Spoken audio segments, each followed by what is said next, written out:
មានសំណួរពីបងប្អូនយើងម្នាក់គាត់បានសួរមកថាតើប្រើរយៈពេលយូរប៉ុណ្ណាទើបអាចមើលដឹងថាគេច្បាស់លាស់នឹងយើងពាក្យដែលយើងប្រើថាច្បាស់លាស់ឬក៏មិនច្បាស់លាស់នោះវាមានច្រើនតើយើងសំដៅទៅលើចំណុចមួយណានៃភាពច្បាស់លាស់ពាក្យច្បាស់លាស់ខ្លះវាមានន័យថាគេនឹងយកយើងឲ្យខ្លាចទៅជាកូនកំមុំឬក៏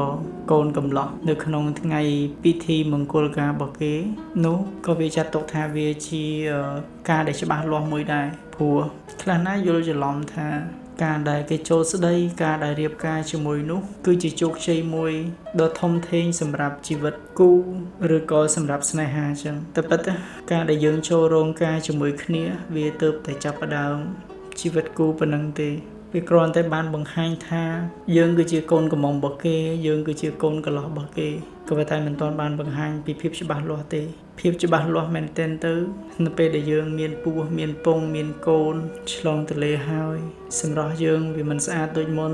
ជំងឺដង្កាត់ឬក៏ភាពទន់ខ្សោយរបស់យើងភាពខ្ជិលជាអូសចូលដេកអត់ងូតទឹកងើបព្រឹកឡើងអត់ដុសធ្មេញអីហ្នឹងគេនៅតែអាចទទួលយកបានគេនៅតែប្រាប់យើងណែនាំយើងថ្ងៃក្រោយអត់ការងារធ្វើអត់លុយចាយយើងឈឺស្កាត់គេមើលថែទាំស្រឡាញ់ម៉ែឪទាំងសងខាងមានអីគឺมันលំអៀងខាងបងប្អូនឯងតែឬក៏បងប្អូនគេច្រើនទៀតបងរៀបរាប់មិនអស់ទេដែលវាជាបញ្ហាសម្រាប់ជីវិតគូកើតឡើងចំពោះគ្រប់គ្នានឹងមិនតែគូអ្នកណាតែគូអ្នកណាក៏ជួបរឿងនឹងដូចគ្នាដែរចឹងកាលណាស្រឡាញ់គ្នាតែយើងតែពីរនាក់ហ្នឹងវាត្រូវរើមួយគ្នាទេខ្ជិលដូចគ្នាស៊ីអីក្រៅស៊ីដូចគ្នាទៅដំស្លក៏ស្លទាំងពីរនាក់អញ្ចឹងទៅឬក៏ម្នាក់មិនចេះទេម្នាក់ទៀតទទួល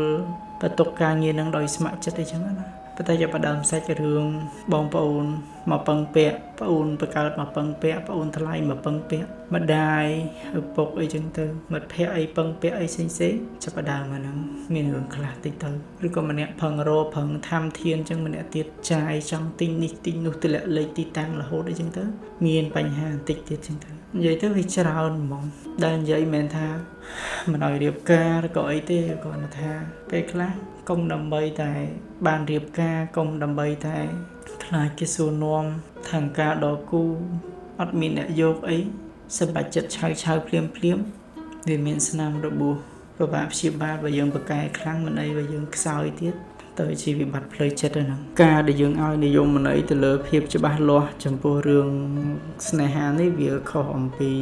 ការដែលយើងឲ្យ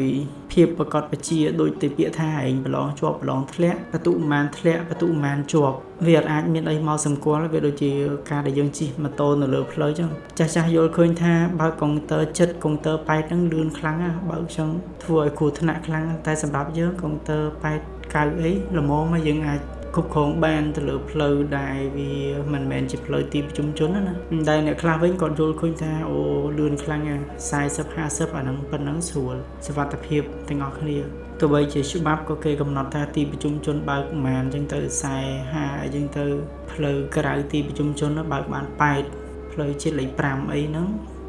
ធំតលីល្អឃើញកន្លែងខ្លះគេដាក់ផ្លាកដល់9អញ្ចឹងណាអញ្ចឹងសម្រាប់យើងបើបើកឡានឬក៏ម៉ូតូធំអីចឹង9ដូចយឺតណា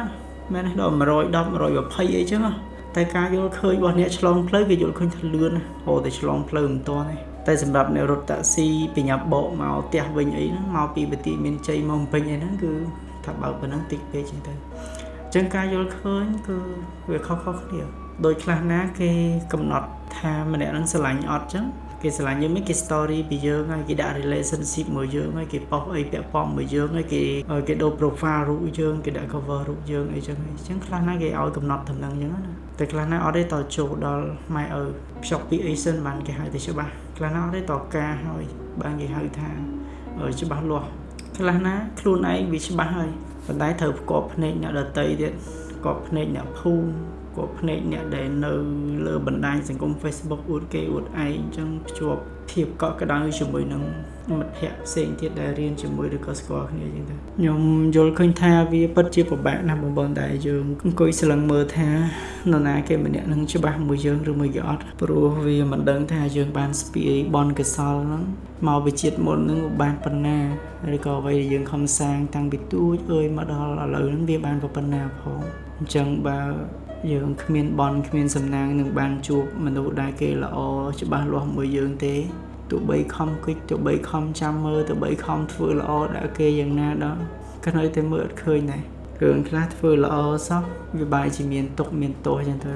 ស្មោះត្រង់មិនគេជួបតែមនុស្សអត់ល្អអីចឹងទៅដល់អ្នកខ្លះវិញអត់ឲ្យសាវ៉ាសង្សារ4-10នាក់នៅតែមានអ្នកបដូរផ្ដាច់យកឲ្យបាននៅមានអ្នកលោតទឹកដេសាគាត់នឹងនៅមានអ្នកអាដៃអាជើងឈាមលហាយំលហេមលហាមដេសាតែគាត់នឹងអញ្ចឹង